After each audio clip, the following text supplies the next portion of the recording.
안녕하세요. 지방에서 일하는 30대 초 공무원입니다. 저는 연수생 시절 찾아온 투자 설명회에서 연결해준 투자 상담사예요. 그러니까 이게 이런 거가 꽤 많아요. 진짜 많아요, 저런 거.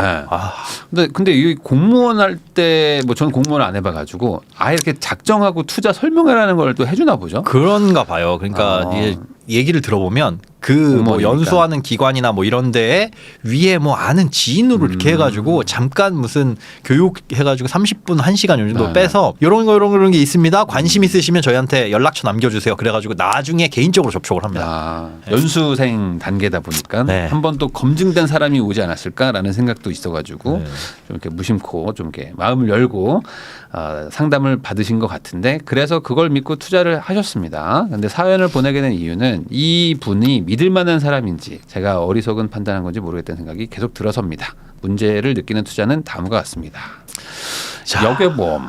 자, 우선 역외보험이라는 게 뭔지 설명을 한번 해주시면 좋겠어요. 역외보험 이제 해외보험인데 해외 직구라고 생각하시면 돼요. 네. 국내에서 가입하는 보험사는 국내 보험사든 뭐 외국계 보험사든 외국계 보험사들 뭐 많이 있죠. AIA 뭐 이런 것도 있었고 그건 이제 해외 보험사가 우리나라 법인을 설립해가지고 우리 국내에서 국내법을 적용받아서 판매하는 보험인데 역외보험은 말 그대로 우리가 홍콩 여행을 갔다.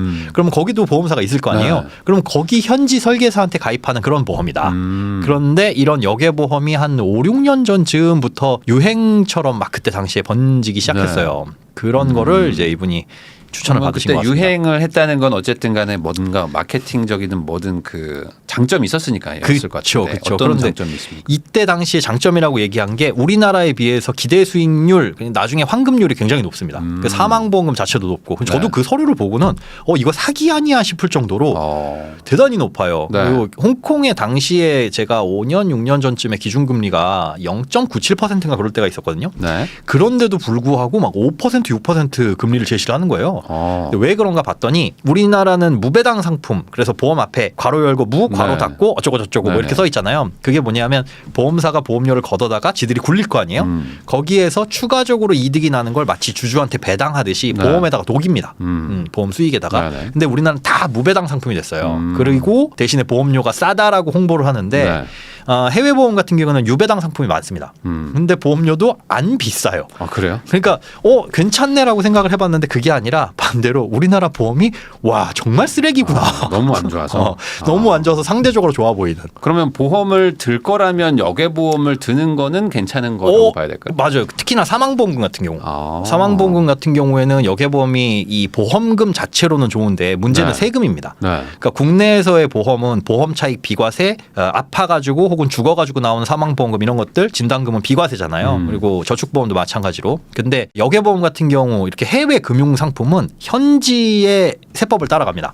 그리고 우리나라에서 봤을 때는 그게 보험이든 주식이든 뭐 예금이든 뭘로 수익이 나든지 간에 그에 대한 금융 차익은 배당소득으로 보거든요. 그럼 배당소득에 대한 과세는 조세협정을 체결한 나라마다 다른데 대부분 그렇게 체결이 있어요. 배당소득세는 원천징수하되 높은 세율을 적용한다. 두 국가 중에. 그러니까 우리나라 배당소득세는 15.4지만 사실은 그 지방세 빼면 14%잖아요. 미국은 15%고 지방세 없고. 그러니까 실제로 미국의 어떤 배당을 이렇게 받으면 배당소득세로 15%만 떼요.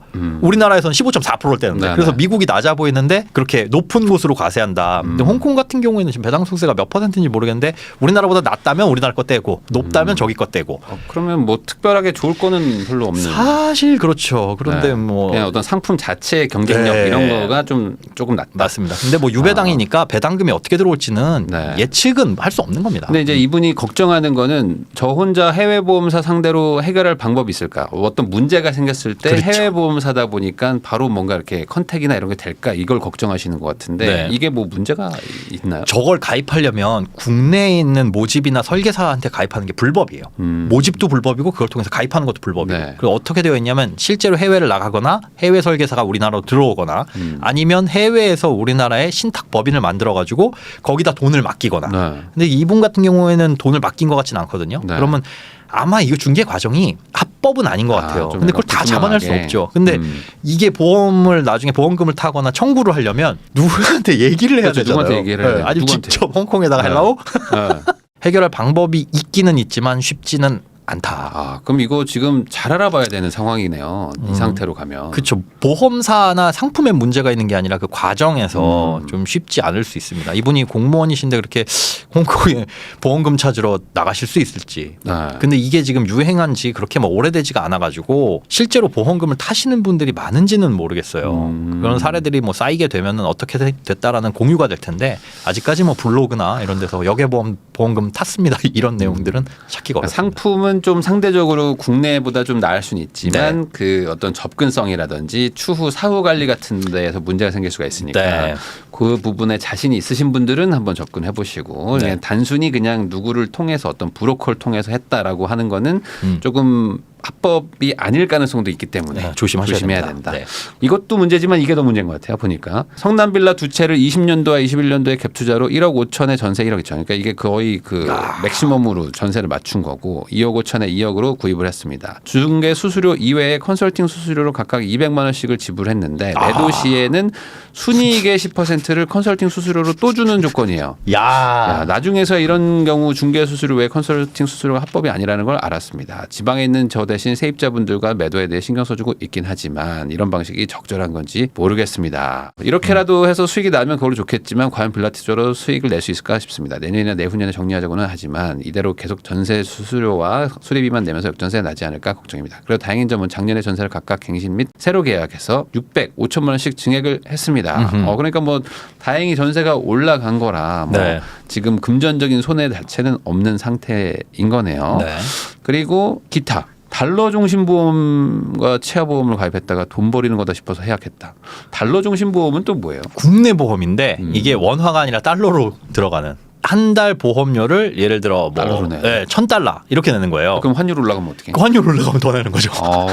이게 웃긴 게 진짜 저거 제발 하지 마세요. 제발 좀 달러 중심 보험 하면 안 된다. 저걸 판매할 때 어떻게 유혹을 하냐면 환율이 쌀 때 그럴 때 특히 이제 극성을 부려요. 우리가 환율 낮을 때 예를 들어 1,100원일 때 앞으로 환율 지금 낮으니까 올라갈 겁니다. 그럼 환차익을 기대할 수 있는 상품 중에 달러 예금도 있고 뭐 여러 가지 있잖아요. 그러면서 이제 들이미는 상품이 저런 달러 보험. 나중에 환율 올라가면 이득입니다. 근데 저거는 장기간이잖아요. 그렇죠. 진짜 최소한 10년인데 10년 후에 달러의 향방을 어떻게 아냐. 그리고 그 10년 동안 오르락 내리락 하면서 결국은 평준화될 텐데. 그렇죠.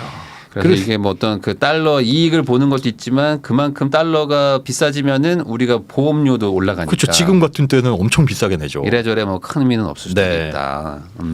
그래서 이것도 이제 취소하시고 해약하고 치아 보험도 많이 하시는데 이것도 좀 약간 부정적인. 저거는 진짜 보험금 진짜 안 돼요. 본전 뽑기는 진짜 어려워요. 저거는. 그래도 이거 하고 뭐 임플란트 했어요 하는 분들도 있던데. 진짜 그런 분들이 사례가 돼서 보험료만 내주고 보험금은 못 하는 사람들이 모집이 되는 거죠. 변액 유니버셜 이제 유명한 단어 나왔고 이것도 하다가 너무 많은 것 같아서 30만 원을 줄였다. 이건 꺼야 되는데 50을 했다가 끊어야 되는데 그리고 컨설팅비로 연 50만씩 내고 있다. 이건 뭐? 저게 저는 이해가 안 돼요. 그러니까 보험을 컨설팅 해줬다고 그거는 받으면 안 돼. 전 불법이에요. 거기다 아까 말한 부동산 투자도 투자하면 그냥 이득 나면 수익의 10%를 무조건 주는. 나 저거 해야겠다.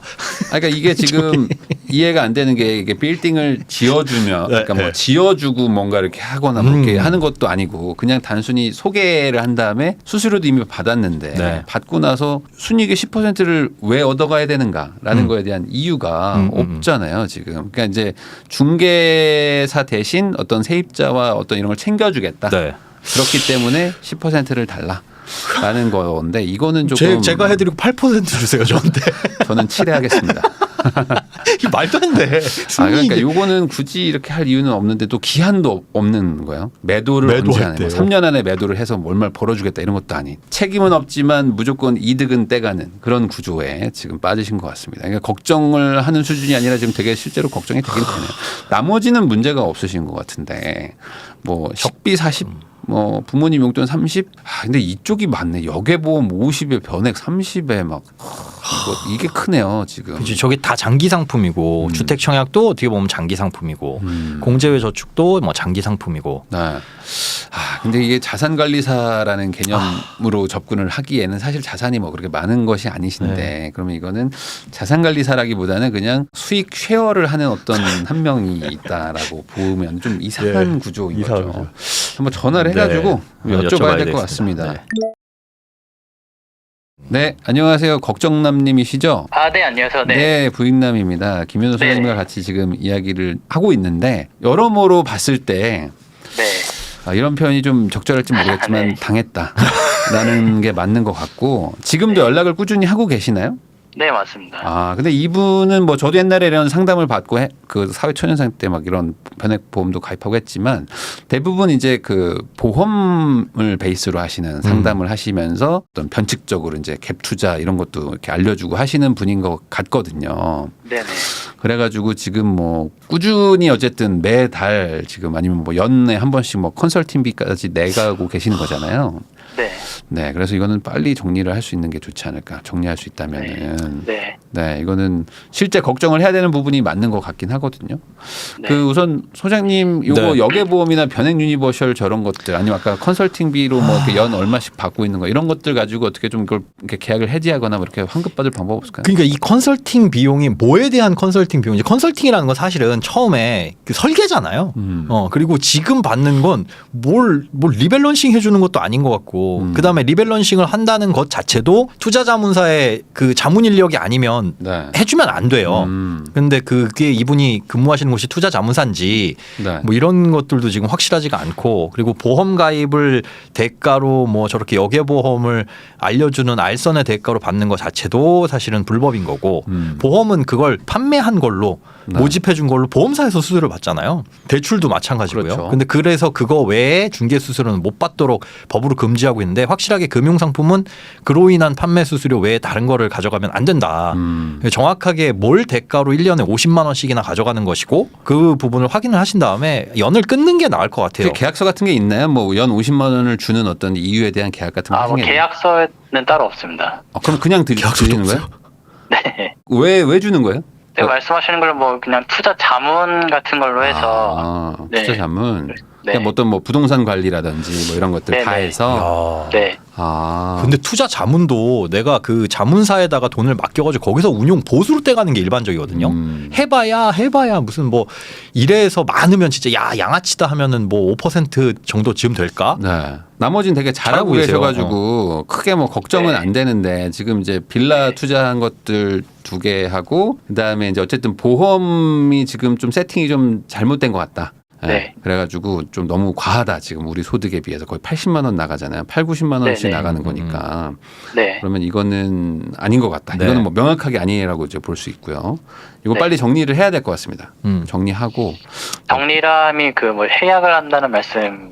네. 변액보험은 혹시 지금 플러스인가요? 원금 대비. 변액보험은 요즘은 좀 떨어졌습니다. 그럼 플러스가 된 적은 있어요? 원금 대비? 네, 그 좀 한창 올랐을 때가 120% 정도 올랐다가 그 올랐을 때 그 돈으로 갭으로 들어가자고 해서 그때 들어간 거거든요. 네. 그걸 좀 빼서 그러면 손실이 어느 정도 나는지 보고 굳이 지금 장이 빠졌을 때 나오는 것도 안 좋게 보이니까요. 일단 납입 중지할 수 있나요?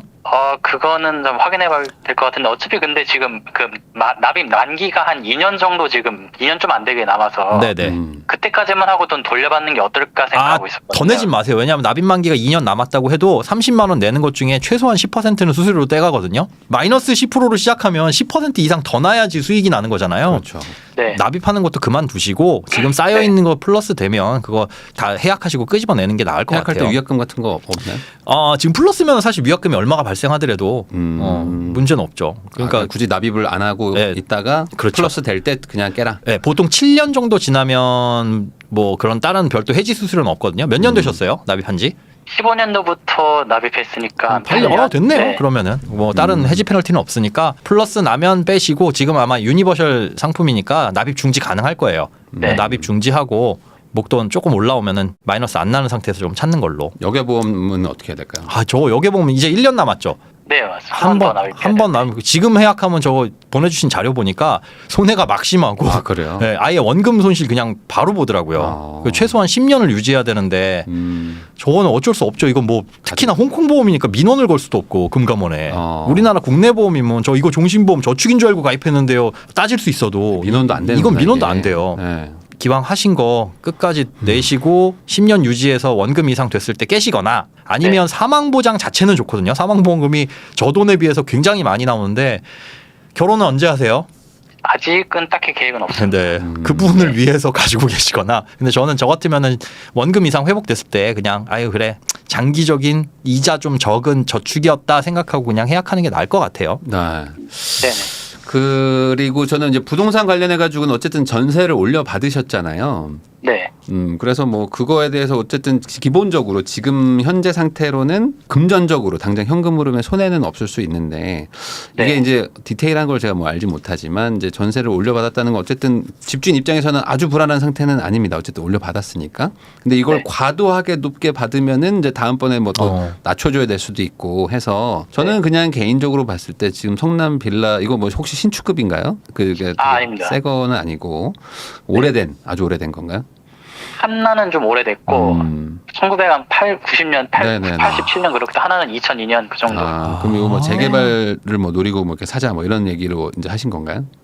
네, 뭐 그 주변은 좀 재개발되고 있어서 그런 거 좀 생각해서 네. 수요가 있을 거니까 좀 구입을 하자는 쪽으로 듣게 들었었습니다. 네. 그러면은 요 부분에 대해서는 그러면은 이제 요번에 그 스스로 한번 좀 공부를 하셔가지고 요 네. 상태가 어떤 좋은 건지 아닌 건지 한번 따져 보신 다음에 더 중요한 건 제가 봤을 때 지금의 어떤 이 계약 구조, 그러니까 내가 언제 팔든 앞으로 5년 뒤에 팔든 10년 뒤에 팔든 뭐 재건축이 돼서 팔든 언제 팔든 순이익의 10%를 무조건 줘야 되는 거잖아요.